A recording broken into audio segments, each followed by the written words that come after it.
طرف آگ کے شعلے اور قیامت خیز منظر، قدرت کے عذاب نے اسرائیل کو گھیر دیا ہے۔ اسرائیل میں لگی تاریخ کی بدترین آگ کئی علاقوں تک پھیل چکی ہے اور یروشلم سے صرف چند کلومیٹر دور رہ گئی ہے۔ اس وقت آگ کی تازہ ترین صورتحال کیا ہے، آئیے آپ کو والا اسرائیل آگ کے شعلوں میں گھرتا جا رہا ہے اور ان شعلوں سے نکلنے کا کوئی راستہ نظر نہیں آ رہا۔ گزشتہ ایک دہائی میں اسرائیل نے ایسی آتش زدگی کا سامنا نہیں کیا تھا جو اس دفعہ دیکھنا پڑ رہی ہے۔ کئی اسرائیلی آگ کی شدت برداشت نہیں کر پا رہے اور اسپتالوں میں زیر علاج ہیں۔ حالات اس قدر ابتر ہو گئے کہ اسرائیل کو اپنی یوم آزادی کی تقریبات کو بھی منسوخ کرنا پڑا۔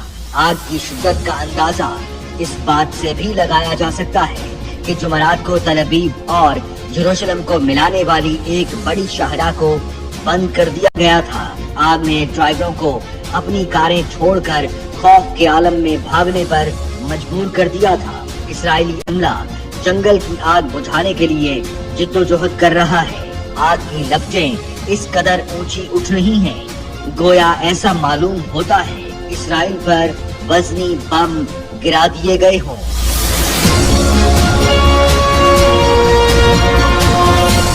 اسرائیل کی فائر اینڈ ریسکیو اتھارٹی کا کہنا ہے کہ آگ لگنے کے 6 بڑے مقامات پر اس کا عملہ اب بھی کام کر رہا ہے اور اس آپریشن کے دوران کم از کم 17 فائر فائٹرز زخمی ہوئے ہیں۔ حکام کے مطابق مقبوضہ بیت المقدس اور تل ابیب کے درمیان اشنول جنگلات کے علاقے میں بھی آگ لگنے کی اطلاع ہے۔ حکام نے جنگل کی آگ کی وجہ سے مزید آبادیوں کے ممکنہ انخلاء کے لیے ہدایات جاری کی ہیں۔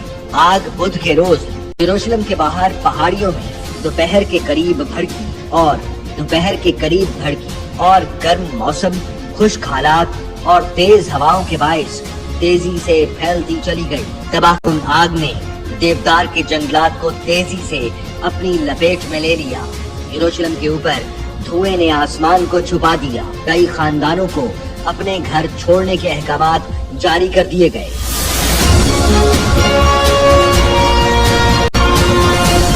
یوم آزادی کی کئی تقریبات کو منسوخ کر کے سیکورٹی فورسز کو آگ سے متاثرہ علاقوں میں امدادی سرگرمیوں کے لیے بھیج دیا گیا۔ اسرائیل کی فائر اینڈ ریسکیو اتھارٹی کے ترجمان طالبو لوگچ کے مطابق آگ نے تقریباً 5000 ایکڑ یعنی 20 مربع کلومیٹر کا رقبہ جلا کر راکھ کر دیا ہے اور یہ گزشتہ دہائی میں اسرائیل میں دیکھنے میں آنے والی سب سے بھیانک آگ ہے۔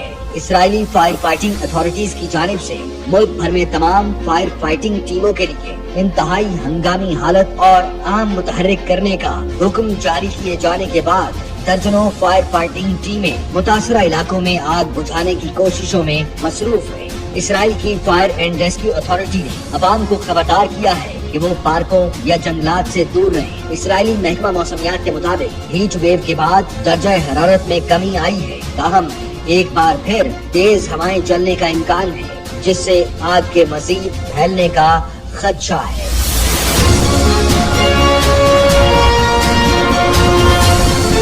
اٹلی، کروشیا، اسپین، فرانس، یوکرین اور رومانیہ نے آگ کے شعلوں سے لڑنے میں مدد کے لیے اپنے طیارے اسرائیل بھیج دیے ہیں، جبکہ شمال مقدونیہ اور قبرص سمیت کئی دوسرے ممالک بھی پانی گرانے والے طیارے بھیج رہے ہیں۔ اسرائیلی وزیر اعظم نیتن یاہو نے خدشہ ظاہر کیا ہے کہ آگ یروشلم تک پہنچ سکتی ہے۔ اسرائیلی وزیر اعظم نیتن یاہو نے اعلان کیا ہے کہ یروشلم کی پہاڑیوں میں جنگلات میں آگ لگانے کے شبے میں 18 افراد کو گرفتار کر لیا گیا ہے۔ نیتن یاہو کے مطابق فی الحال 18 افراد کو حراست میں لیا ہے۔ ان پر آگ لگانے میں ملوث ہونے کا شبہ ہے۔ ان میں سے ایک شخص کو رنگے ہاتھوں پکڑا گیا ہے۔ اسرائیلی وزیر اعظم نے زور دیا ہے کہ ان کا ملک آگ پر قابو پانے اور نقصانات کے ازالے کے لیے اپنی پوری کوشش کر رہا ہے۔ اسرائیلی حکومت کے سربراہ نیتن یاہو اور قومی سلامتی کے وزیر بن گوئر نے کمانڈ ہیڈ کوارٹرز میں آگ کی صورتحال کا جائزہ لیا۔ اسرائیل اکثر موسم گرما میں آگ دیکھتا ہے، لیکن اس سال کے شروع میں اتنی شدید آگ غیر معمولی ہے۔ اسرائیل کے بہت سے جنگلات قدرتی نہیں ہیں بلکہ ہاتھ سے لگائے گئے ہیں۔